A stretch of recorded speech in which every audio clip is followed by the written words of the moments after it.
Lockwood is trying to get home through the snow with Joseph, but a detour occurs, and the reader moves from one memory scrap, snow, desire to return to the Grange, to another scrap, the last text that met his eye, Branderham's Sevens.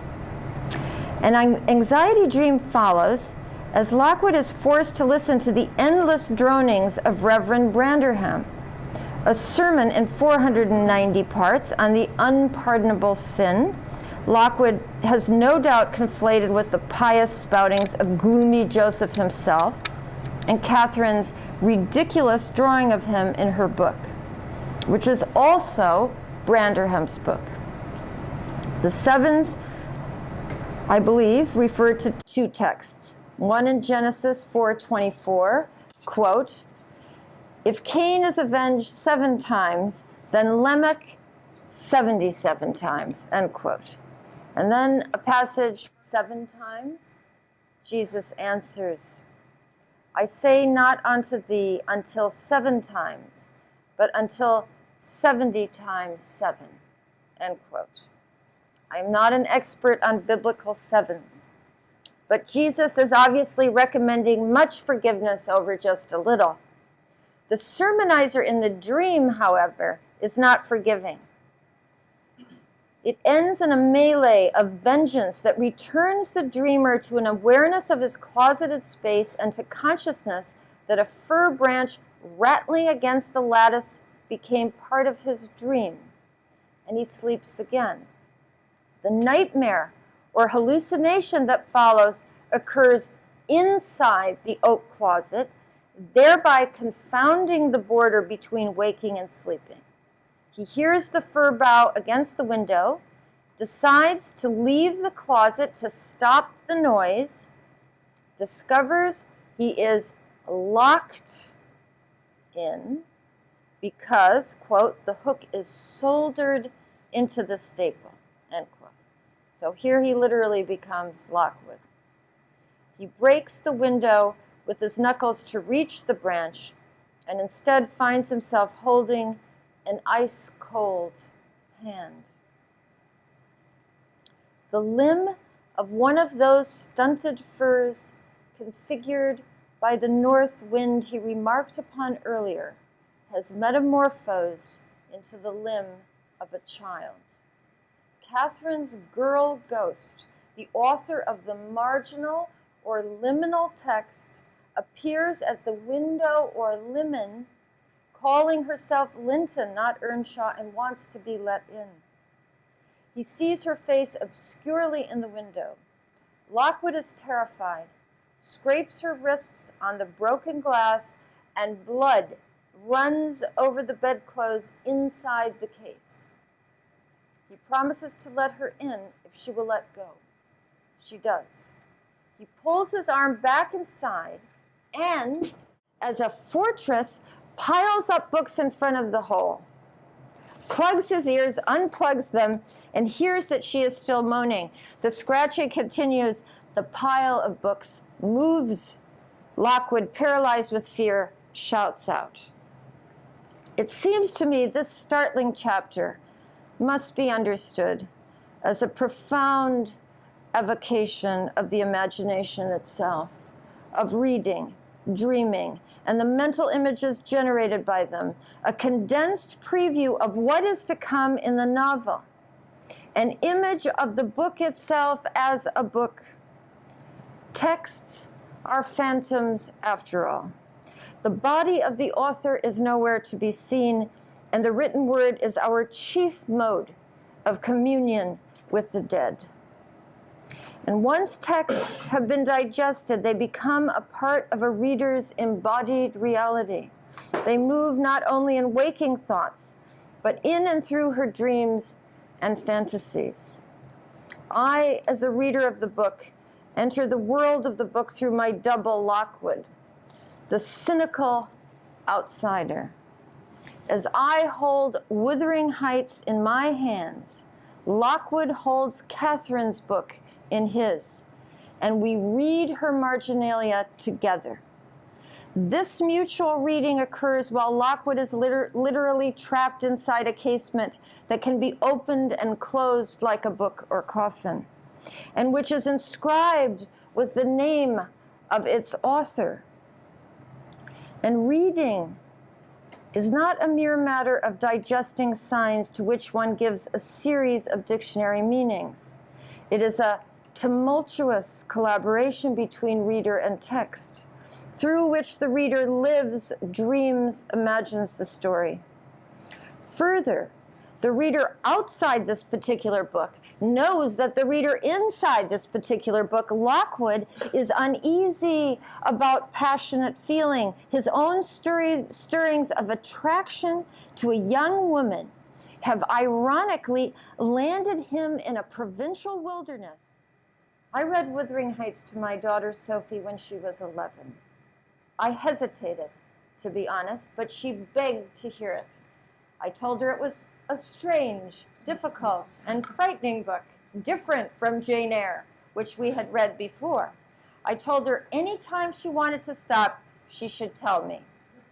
After reading 5 or 6 chapters, she stopped me and said, "Mom, Heathcliff and Cathy aren't very nice, are they?" I said, "They most definitely were not." She was silent for a few seconds, and then she said, "But Mom, they love each other so much. Keep going." But what is this love exactly? What does it mean for another person to be more myself? There are pathological cases of self-other confusion in schizophrenia, for example, when the self is literally dislocated, and people suffering from the illness may confuse the pronouns I and you. I have a famous example from a psychiatrist friend who got her haircut. And after her haircut, she was having a session with a schizophrenic patient, and the man looked at her and said, "Oh, you cut my hair." It's a great story. It just encapsulates this problem. Then again, I would argue that there is no recognizable self without an other. Isolated mammals do not thrive, and even if they are fed, they develop severe physiological deficits. We are born social animals and are disfigured without social life. Infants imitate the faces of adults only minutes after birth. I don't know how many people are into this stuff, but I'm deeply into it. Okay. The psychologist Charlotte Bühler, who some of you may know through other sources, wrote about transitivism among children. Everyone has seen it. One child falls down, and the child watching the fall starts to cry. A phenomenon that Merleau-Ponty would develop in his phenomenology, and Lacan would borrow for his mirror stage. D.W. Winnicott, the English pediatrician and psychoanalyst, read Lacan, but went on to argue that the mother's face in infancy prefigures the mirror for the baby. The infant literally finds himself in the face of the mother. He discovers his own being through what she sees. There are many other things. We can do it later. We can go into this. All of this philosophizing and psychologizing came well before the discoveries of mirror systems in the brain, the mirror neurons that were first discovered in the premotor cortex of macaque monkeys in the early 1990s. In philosophy and biology, there are multiple avenues through which one can pursue the question of self and other.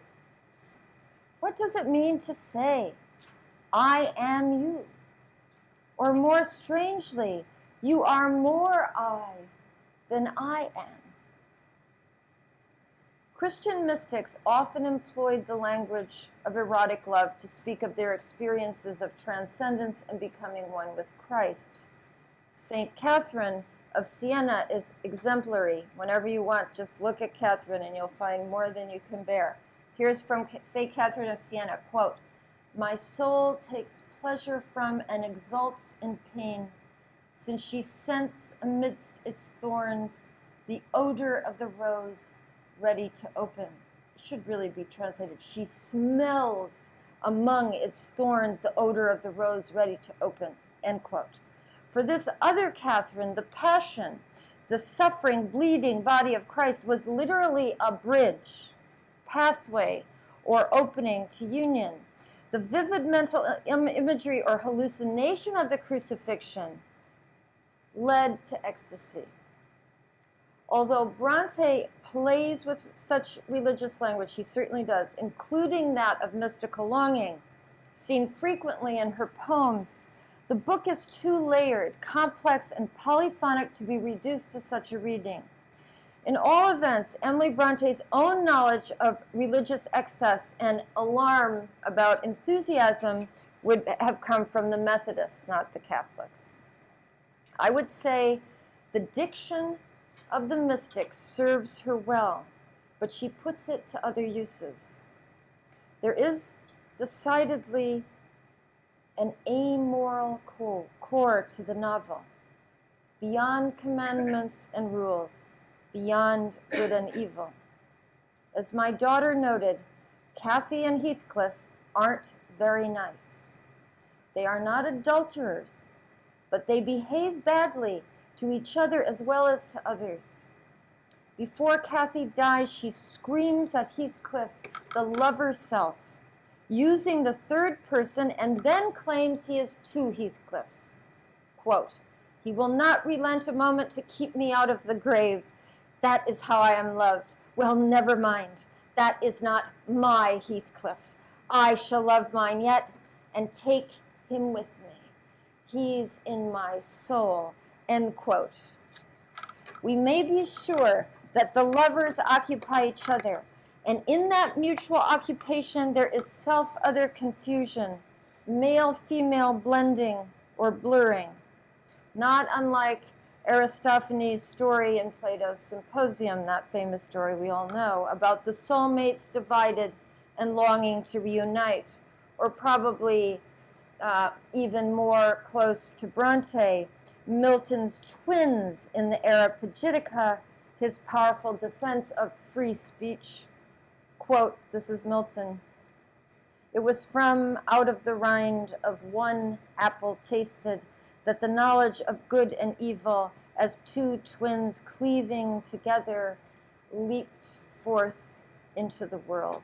End quote.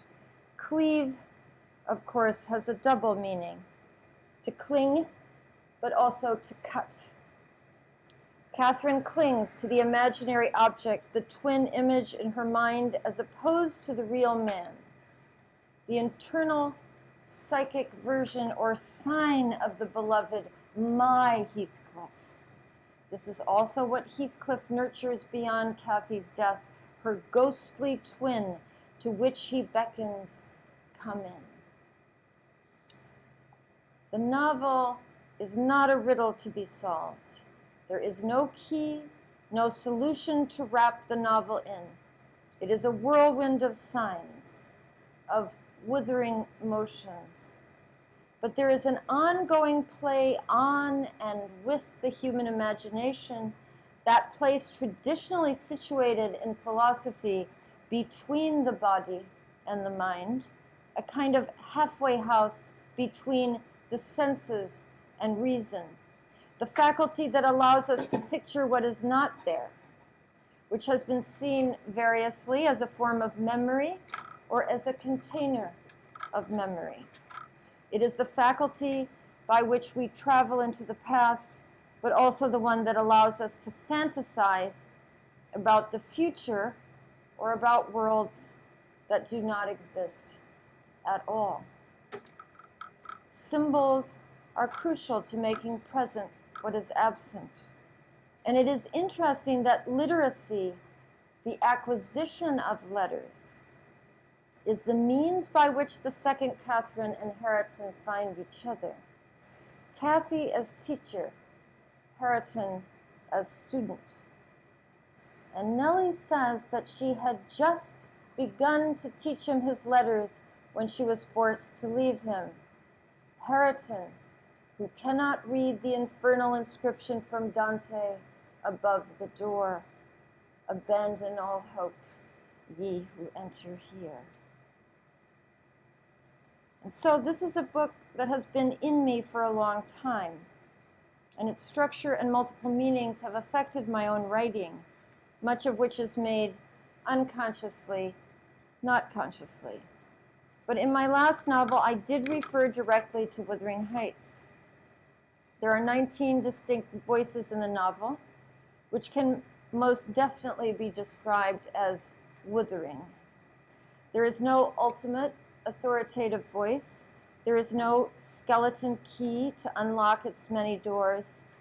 Its ironies are meant to seduce the reader and frustrate him, to push him to decide for himself among cacophonous voices. It is a Kierkegaardian text, but also one that acknowledges its debt to Emily Bronte. At its heart is a woman, Harriet Burden, an artist, furious at being overlooked by the art world, a human demon. Born of Milton's Satan, Mary Shelley's monster, and the double self of Heathcliff, Catherine, among others. My Harry is not always very nice. You know, what happens in this book is that it keeps getting complicated. Heathcliff says, what an idiot you are. You construed me as a romantic hero in a novel. You idiot. She's telling us, look here, this is not a sentimental romantic novel. This is not, in fact, for, well, listen, they have Jane Austen, they're vampire Jane Austens now, I guess. So we can't, no writer is in control of what happens with individual or collective readers. And I think Wuthering Heights and certainly Austen's books have become something in a way they're not in the larger cultural imagination. And you're right, there she is. She's telling the reader, this is not what this book is. Look, Heathcliff is a kind of monster. You know, there are times when he really is a boy when he's with Catherine. And he's pouting and angry and the other thing I thought of, and this is sort of like my life in psychiatry, is that actually it's a rather startlingly good image of a child who's been neglected and then farmed out to other people. The psychological accuracy is actually pretty good. And in fact, not always, but there are any number of children who have been in that situation and then are rescued. We know this from orphanage stories, for example, who really do become psychopaths. And you know what the psychopath is, or the sociopath, or anti-social personality disorder, is someone who lacks, ordinary human feelings for the other. There's something in this novel that just goes outside of psychology, outside of ordinary, romantic love. I mean, I think I was on the internet and I saw this incredibly stupid drawing of, Heathcliff and, Catherine and this kind of thing, just like, fan mail and everything. And, I feel like, it's like, how can you do this to my book? It's not that kind of romantic love. You're right. It's really outside that. And there is necrophilia. There is the moment of necrophilia, which is, we're pretty big. I mean, he digs up the coffin and, he's in there, or almost in there. And she's not whole. And at one point Nellie says a beautiful thing, and who is his deity? Ashes, what is it? Just, it's like senseless ashes. I mean, it's a pretty, but we can't believe Nellie either. She's a very sensible, moral, good-hearted woman, but that is not the place to put your faith. I read one critic on something, Nellie like the Christian reading of the book or something. No, you can't. That's a real failure, I think, as a reader, to go with something, or the failure that maybe, the young lover's failure, which is to see this as some romantic love affair that's not about something really. You could probably do a whole long essay on attachment phenomena with this, really like primal infant attachment to mothers and others. There are ferocious attachments in human existence. There's no question about that, and probably the one of the deepest attachments in mammals in general, but especially in human beings who are born immature and are babies for a very long time. And if those kids aren't attached, they'll die. And so, it's a big deal. And the Brontes lost their mother very early. So there probably is a maternal, I touch on it a little bit, but there is some deep, dark attachment thing going on here that is represented in the figures of Catherine and Heathcliff. Because it's, when you don't, it's a good thing to have borders, actually. It's a good thing. That's how we know that someone's other, is that we do have borders between self and other. But they can collapse. There's an attachment problem already because this kid, we don't know what happened to him. It's a blank, right? Now, the question, of course, he is mistreated as the dark gypsy outsider, and he is humiliated. And this is an engine for vengeance, if there ever was one, right? So there are motivations inside the text itself. And then we don't know what happened. In fact, every time Heathcliff is out, Heathcliff is literally a figure that's outside the story until he arrives. He's like, a satellite orbiting this world, and then he enters it, right? He comes back, he returns from wherever, rich, right? It's like a fairy tale. And then there's all the stories. This is also, as I say, I think this is a book about the imagination. It's about storytelling as well. He was maybe a soldier. There's speculation. How did he make the money? And then there even, I think some critics speculate, the slave trade, something really awful, or, where did the money come from? But it's outside the story. And that mystery is, of course, it becomes part of it. Gossip, it becomes part of the gossip. The invention of stories, that's part of the book.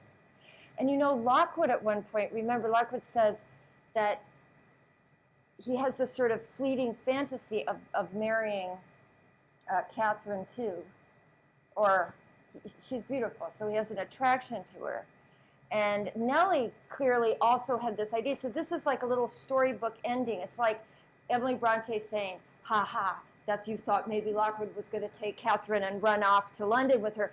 But no, it stays inside the Wuthering Heights Grange story. And they link up in that way. They're insiders. This love, right, it starts in childhood, right?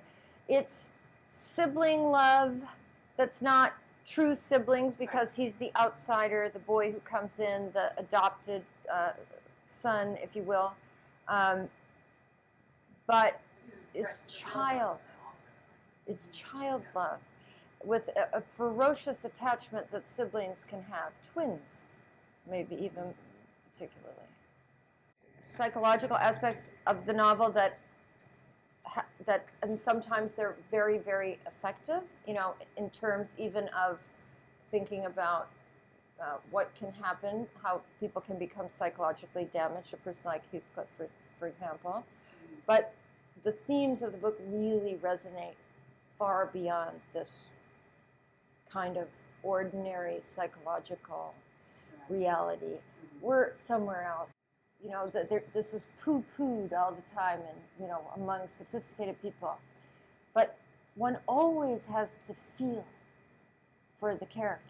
You know, you need to have some kind of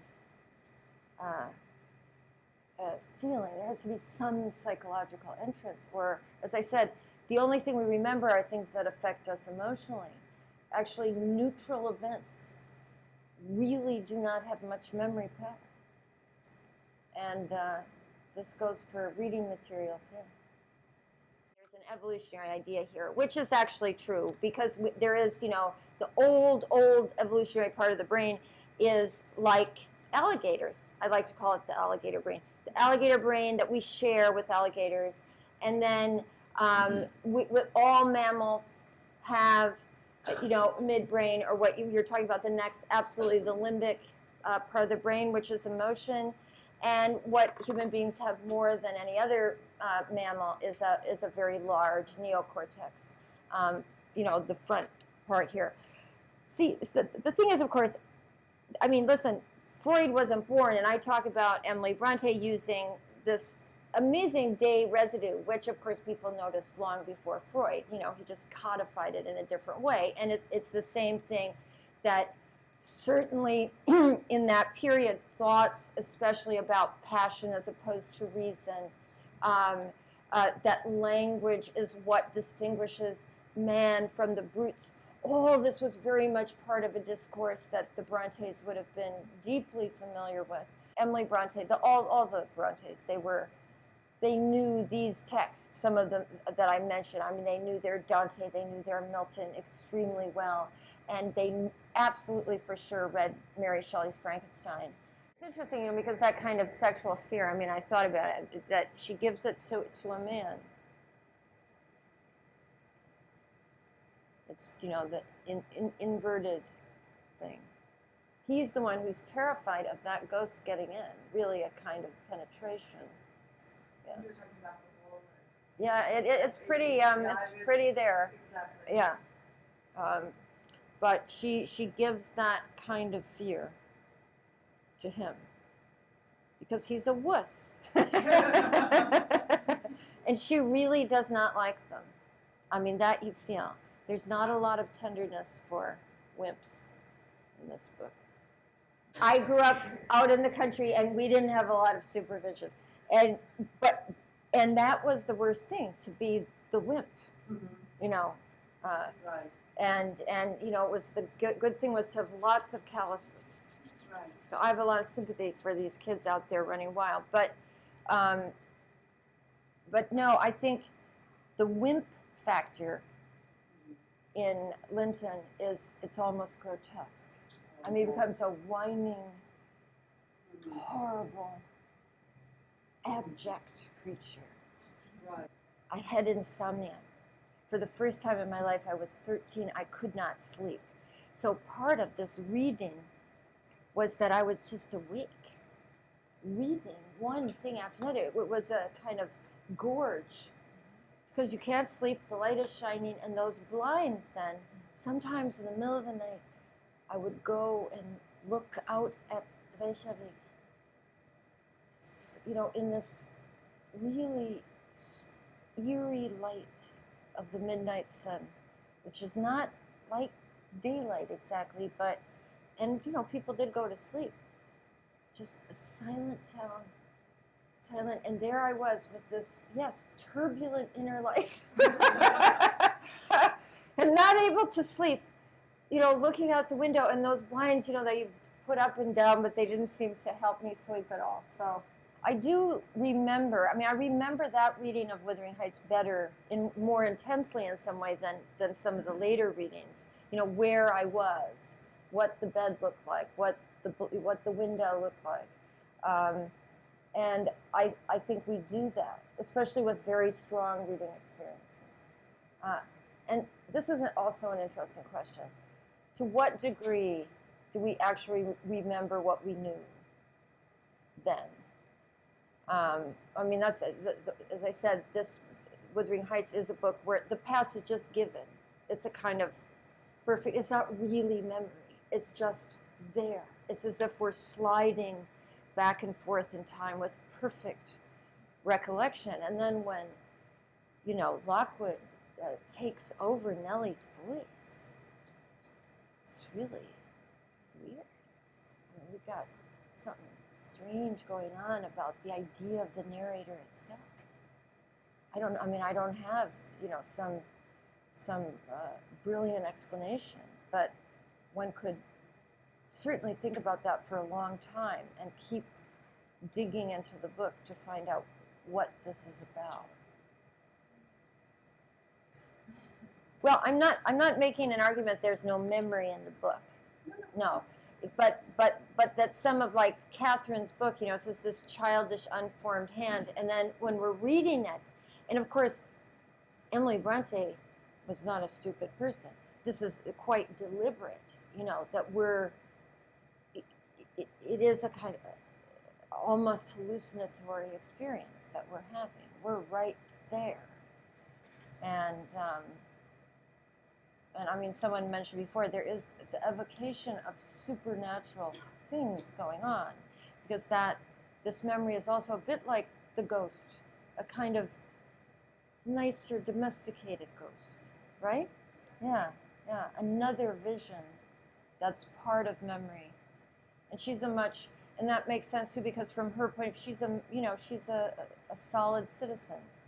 I think there are critics who find it a little cheesy, and of course people are, in a way, these are two, you know, lukewarm versions of, you know, the real thing, right? Which was Catherine, the first Kathy and Heathcliff. I mean, they're the bombs, right? They're so powerful that they have to die.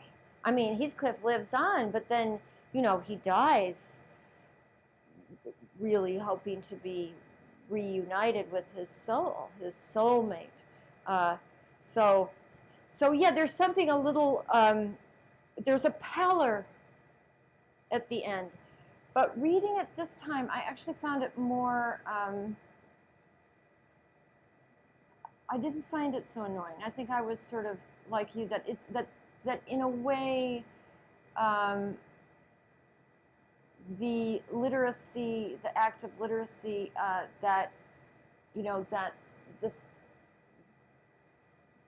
they enter the story as part of the sort of end of the story. I mean, it's really a way to end it through this access to literacy, to stories, that I rather liked this time. I think earlier on I was more disappointed. The moment that I mentioned, you know, when he says, "Oh, I remember that the hero had left and the heroine had married." Now, there are a couple of ways to read this. One is, as I said, that Bronte is, well, it's a little awareness of what we're really reading about, a hero and heroine here, and indeed that's what the reader has in his or her hands. The other interesting thing to think about is that it's a defense mechanism on Lockwood's part, right? I mean, he is as I said, I mean, it's hilarious, you know, that he's like putting those books up there to get, you know, he doesn't want this little girl ghost, you know, through the hole. I mean, talk about, I mean, it's, you know, broken glass. And then that he says, a beautiful line, "Terror made me cruel in the dream," and he cuts her, you know, so, and the blood is, you know, running everywhere. I mean, it's quite dramatic. And he's scared to pieces. And, you know, and he says, the word swarm appears again in that thing. You know, he says the air swarmed with Catherines. But then when he's talking to Heathcliff, he says about that ghouls and goblins are swarming all over the house.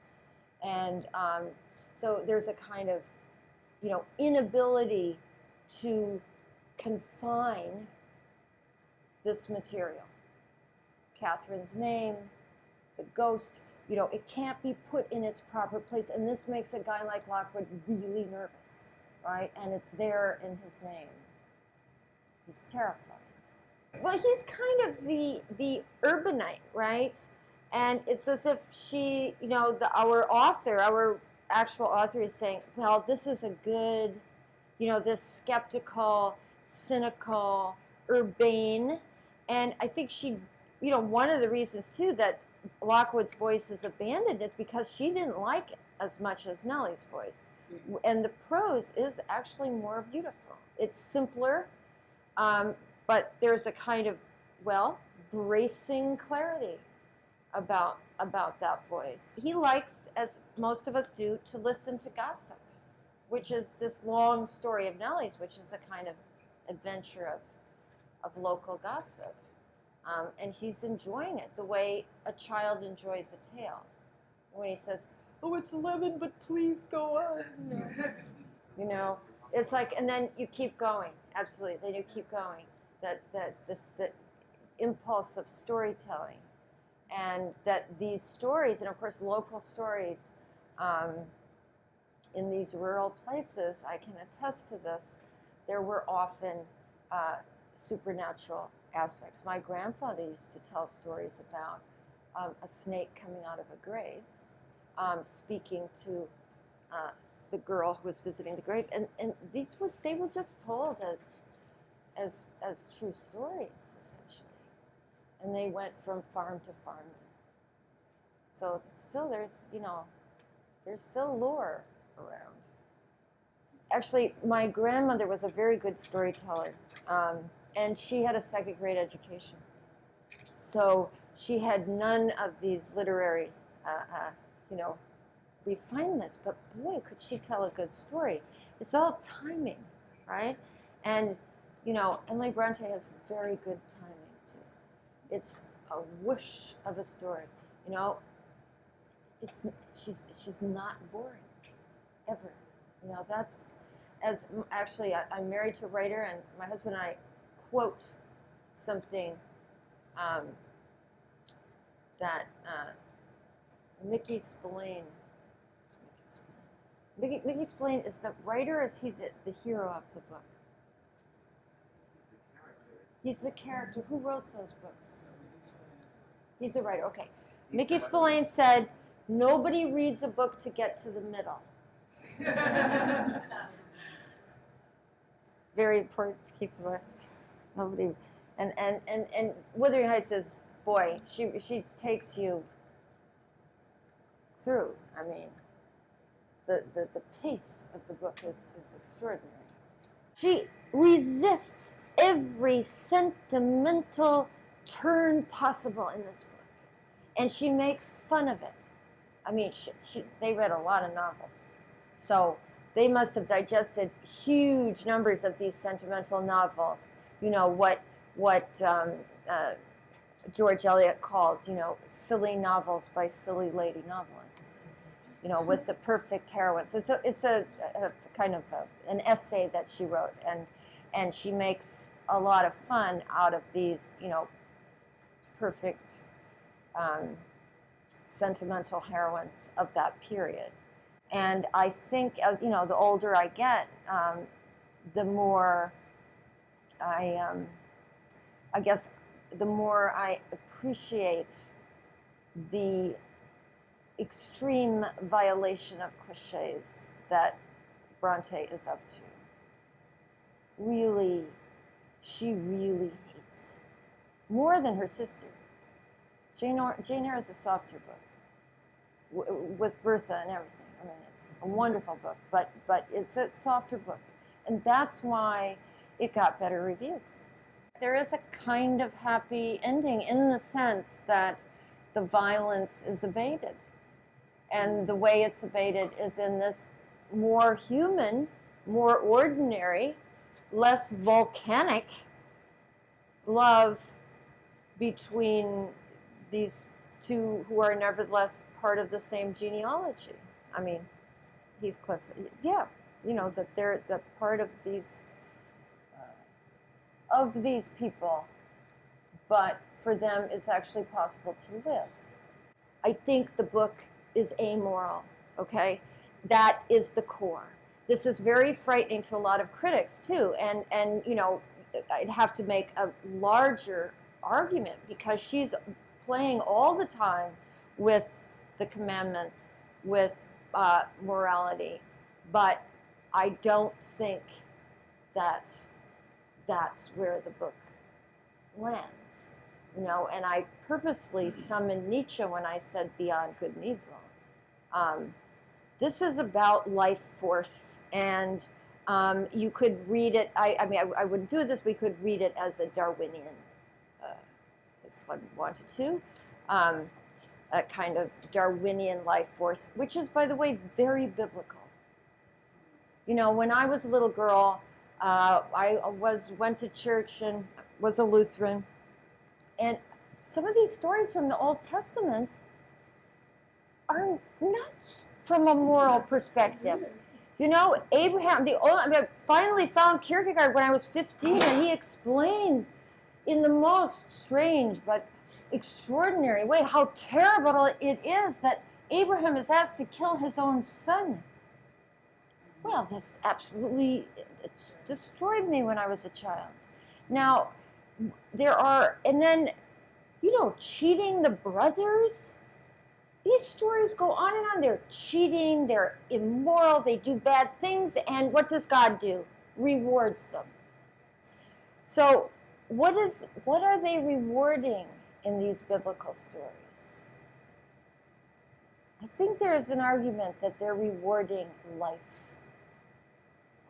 Life force. Absolutely the dogged biblical hero or heroine that can live. And there's something of this in Emily Bronte, too. They're not nice. All of us have a sadistic side. I'll be very frank. I think this is part of human life. And that there's something extremely satisfying about experiencing that kind of aggression safely. And art, you can experience these things in a safe way. What is that thing? My daughter, again, who I read to for years, even, you know, long after she could read. But once she said to me something so interesting. Here's a question. I can't remember what we were reading, but it was something really sad. And she goes, Mom, you know what's really interesting? I said, no, what's really interesting? She said, books can be, great books, she said, can be really, really sad and really terrible, but they're never depressing. And I thought, you're so right. And of course, this is, you know, Aristotle uses the word catharsis once in the Poetics. You think of all the literature that's been produced out of this word. But of course, what he's saying is that something happens when we see bodies littered all over the stage and people dying and howling, and that makes you feel good. And not depressed. You know, there are kitchen sink stories that do make you feel really depressed. And I have to say, I'm not on that. I'm not on the side of that literature. But Wuthering Heights is that other thing. It has a tragic dimension. And that tragic dimension makes you feel large, I think.